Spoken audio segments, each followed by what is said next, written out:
근데 제가 그 박근혜 청와대 때 여러 가지 일화가 있지만 그때는 특검이 발족돼가지고 사실은 그 박근혜 특검이 박근혜 청와대를 치려고 되게 노력을 해서 압수색을 막 나왔어요. 청와대도 압수색 영장을 발부를 갔는데 청와대는 공간이 이렇게 있으면은 경호원이 지키는 공간은 군사보호구역입니다. 그래서 들어올 수가 없어요. 시설의 장인, 비서실장이 허가를 해주지 않으면 청와대 안으로 들어올 수가 없어요. 그때는 제 기억에 우병우 수석도 그만뒀을 때예요. 왜냐면 마지막에 막 거의 박근혜 대통령 탄핵 그 개실락 말락하는 그 무렵에 압수수색이 들어왔기 때문에 제가 우병우 수석이 있었으면 정말 든든했을 것 같아요. 근데 정신을 차리고 나서 보니까 저만 남은 거예요. 그러니까 진짜 싸울 이제 법률가로서 저야 뭐 정치도 비리비리하니까 뭐 제가 물리력으로 싸우겠습니까?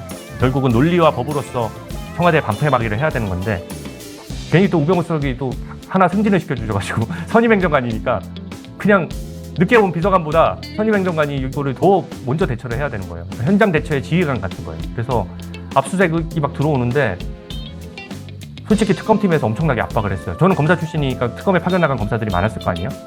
그러면은 야, 너 검찰로 돌아와야 되는데 왜 거기서 오버하면서 다 죽은 권력인데 거기 그냥 붙잡고 있냐. 지금 국민 여론이 그렇지 않다. 저를 생각해주는 척하면서 또 압박도 하고 너도 체포될 수 있다. 그 당시에는 검찰의 주요 선배들 뭐 윤석열, 한동훈 뭐 등등 제가 평소에 알던 선배들이 전부 다 사실은 특검팀 쪽에 있었고 저만 어떻게 하다 보니까 우병우 수석과 저만 박근혜 청와대에 있었는데 우병우 수석은 나가버리신 상황이다 보니까 계셨나? 제가 한번 따져봐야 될 것 같아요. 어찌됐든 그때 제가 좀 처음 당하는 일이라서 엄청 당황했던 기억이 나요. 그래서 그 딱 경계선상에 있으면 연풍문이라는 이 청와대 바로 붙어있는 출입문이 있거든요. 거기 회의실도 있어요. 그래서 특검팀이 온 거예요. 특검보랑 검사들. 그때 제 동기검사, 제가 실명을 안 밝히겠는데 제 동기검사도 거기 있어가지고 완전 기세등등하게 거기로 왔어요. 거기 연풍문에. 쳐들어온 거죠. 제 입장에서는. 압수수색 영장 딱 들고. 근데 제가 아무리 법리를 검토를 해도 청와대는 군사보호시설이기 때문에 우리가 열어주지 않으면 거기 열어주지 않으면 뚫을 방법이 없는 거예요. 그리고 자료를 우리가 대신에 필요한 자료를 제출할 수 있을 뿐이지 와서 마음대로 뒤지는 건 안 된다. 저는 그거는 좀 그게 맞다고 봐요. 청와대라는 게 대한민국 최고의 안보시설이고 어떤 자료가 어디 있는지 모르잖아요. 근데 우리나라의 안보와 어떤 국정의 컨트롤 타워이자 중심인 그곳이 막 수사관들이 맨날 들락날락 아무 때나 할 수 있다고 하면은 물론 성역 없이 수사를 해야 되지만 비리가 있을 때는 거기를 마음대로 들락날락하게 해줘버리면은 그거는 대한민국의 국격이 무너지는 거 아닙니까? 저는 그렇게 판단했어요. 그래가지고 그 자리 가서 아니 나 여기 못 열어준다. 법대로 해보자 그냥. 그래가지고 저도 법리 검토한 거 들고 밀어가지고 그래서 저 혼자 가면 좀 여기 저보고 힘들었다고 하는 분들이 많으신데 진심으로 감사드립니다.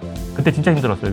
나이가 조금 더 있었으면 저도 조금 더 그래도 편하게 대응을 했을 것 같은데 그때는 41살 정도였나? 그러니까 41살이면 사회적 나이로 적은 나이는 아닙니다만 저도 처음 경험하는 거잖아요. 그러니까 당당한 척해도 속으로는 심장이 막 두근두근 하는 거죠. 이러다가 나도 체포되는 거 아니야? 실제로 그런 얘기를 그 암시를 했었어요. 근데 제가 그때 동기검사가 오히려 더 강성이더라. 나 진짜 열받았어요. 평소에는 잘 지냈던 검사인데 뭐 개인적인 친분이 두텁진 않지만 또 제 입장에서는 특검이 완장찬 거잖아요. 그리고 그 당시에 박근혜 대통령 지지율이 워낙 한 자릿수였어. 한 자릿수. 그러니까 너무 박근혜 대통령이 공격을 많이 받던 시기고 또 일종의 모함도 많이 받고 프레임에 씌워져가지고 거의 악마화되다시피 하니까 이 청와대에 계신 분들조차도 일을 안 하고 또 제가 나갔을 때 딱 보면서 표현은 잘 생각 안 나는데 하여튼 한마디로 너 이러다 체포된다 이런 얘기였어요. 근데 제가 그때 사람이 자존심이 있지 우리가 그런 얘기 있잖아요. 우리가 백이 없지 가오가 없냐라는 얘기가 있잖아요. 황구 기자님이 그때 마음 아팠다고 말씀해 주셨는데 맞습니다. 저희 진짜 마음 아팠죠. 그 당시에 유튜버 등등 해가지고 그때는 우파 유튜버가 잘 없었어요. 그때 이후로 우리가 탄핵을 당하면서 우파 유튜버들이 성장을 한 것이지 다 좌파 유튜버들밖에 없었어요. 그래서 제가 퇴근길에도 신변의 위협을 느낄 정도로 청와대가 포위돼 있던 데인데 그렇게 하니까 오히려 솔직히 약간 떨리던 마음이 가라앉으면서 그래 니네 마음대로 한번 해봐라 이런 좀 배짱이 생기더라고요. 사람이 그렇잖아요. 이게 너무 압박을 하면은 피어오르게 되어 있거든요. 그것도 법에 의한 압박이 아니잖아요. 법상으로는 우리한테 권한이 있고 내가 열어주지 않으면 물론 비서실장님이 권한이 있기 때문에 제가 건의해서 결정을 하는 거지만 비서실장이 영풍문을 열어주지 않으면은 거기에 어떤 수사관도 함부로 들어올 수가 없는 건데 그거를 막 그냥 법으로서 얘기하는 게 아니라 뭐 그런 거 있잖아요. 국민들이 원한다. 그리고 뭐 박근혜 정권이 이미 끝났다. 너도 뭐 검찰 와가지고 뭐 어떡하려고 그러냐. 너 체포될 수 있다. 이런 논리 위의 것들로 얘기하니까 제가 반발이 드는 거죠. 그래서 마음대로 한번 해보세요. 이렇게 해가지고 단호하게 얘기를 하니까 거기도 어차피 법상으로 안 되는 거 아는데 저랑 얼굴 붉혀서 본인들도 약간 그럴 거 아니에요. 저도 그 당시에 검찰 내에서 저를 따르는 후배들 그리고 저를 좋아하는 선배들이 많아서 저희가 뭐 따로 무슨 뭘 하는 건 아니지만 제가 그래도 검찰에서 열심히 하고 성격 좋다고 신망이 있었거든요.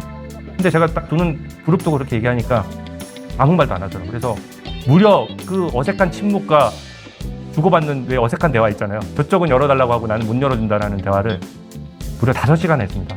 그래서 여러분 보도 찾아보시면 보도 있을라나 모르겠다. 이거 보도 있다네요. 근데 지금 그거는 뭐 제가 다음에 찾으면은 또 썰풀 때 제가 한번 열어드릴게요. 근데 영풍문 5시간 대치라고 나와요. 그때는 지금이야 이제 제가 자랑스러워 얘기할 수 있죠. 내가 보수의 심장인 청와대를 지켰다. 내가 얼마나 찐으로 법치주의를 신봉하는 사람이냐 당당하게 얘기할 수 있는데 그때는 저에 대한 욕이 댓글에 보면은 무슨 제 이름을 하진 않죠. 제 이름이 나오진 않았는데 아직 정신 못 차렸는 데부터 시작해가지고 막 댓글 공격 있잖아요. 그래서 저한테는 댓글 공격이 안 통합니다. 그때 처음이라서 저 지칭하는 것도 아닌데 저도 이제 댓글도 찾아보고 했었는데 지금은 댓글에 백날 욕해 보십시오. 그냥 저는 웃기다고 생각하는 거지.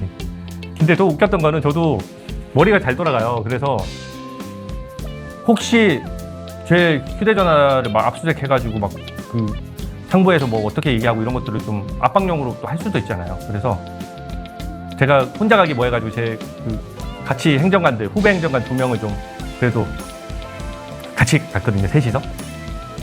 그때 갔던 그 행정관 후배분들 이 자리를 빌려서 감사하다는 말씀을 드립니다. 그래서 그때 갔던 친구들인데 제가 제일 선배였어요. 그 와중에는. 그래서 제가 가기 전에 그래도 혹시 모르니까 휴대전화는 안전한 청와대 내부에 좀 놓고 어디 가서 한번 제대로 한번 붙어보자 이래가지고 셋이 가가지고 저쪽에는 한 6, 7명 왔을 거예요. 그러니까 압색하려고 대기는 더 많이 했고 저랑 얘기하는 사람들. 그래서 저는 좀 5시간 대치한 게 그 당시도 저는 자랑스럽게 생각했어요. 여러분 그냥 제가 이 얘기를 하는 이유도 뭐 옛날 얘기 그때 썰 나오다 보니까 여러분들이 재밌어 하셔서 이게 댓글 중에는 문재인 정부 청와대 압수수색을 제가 했는데 그 청와대는 어떻게 압수수색 한 거냐고 물어보시는 분들이 있는데 이 썰까지 가면 너무 길어져가지고 저도 이게 한 번에 다 풀어먹으면 안 되잖아요. 그래서 다음에는 문재인 청와대를 제가 어떻게 압수수색을 하게 됐고 어떻게 뚫어냈고 그 당시 이성윤을 비롯해서 방해했던 세력들이 어떻게 잔머리를 썼고 그 잔머리를 어떻게 제가 하나하나 깨트려 갔는지 이거 썰 풀면은 이거는 더 길어요. 이거는 그 당시에는 제가 방어하는 쪽이니까 제가 주도권이 없잖아요. 그러니까 그냥 우직하게 잘 막았다 이런 스토리인데 그거는 저쪽이 방어하는 쪽이고 제가 공격하는 쪽이니까 제가 어떻게 이성윤 뒤통수를 쳐가지고 지금 환경부 장관을 구속하고 그렇게 했는지 제가 다음에 좀 썰을 좀 잘 풀기로 하고요.